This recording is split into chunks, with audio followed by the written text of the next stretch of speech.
Hello, hello, hello! Magandang araw, maupay nga adlaw, and good day to all. Lalo na sa kapwa ko kasari, kaway-kaway. Para madagdagan ng benta ang ating tindahan, gawin nyo ito, ang pagre-repack o pre-packing.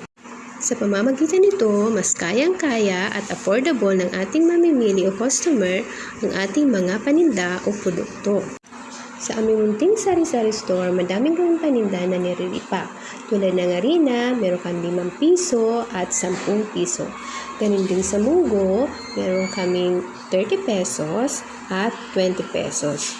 That way, madami silang pagpipilian na abot kaya o swak na swak sa kanilang mga budget.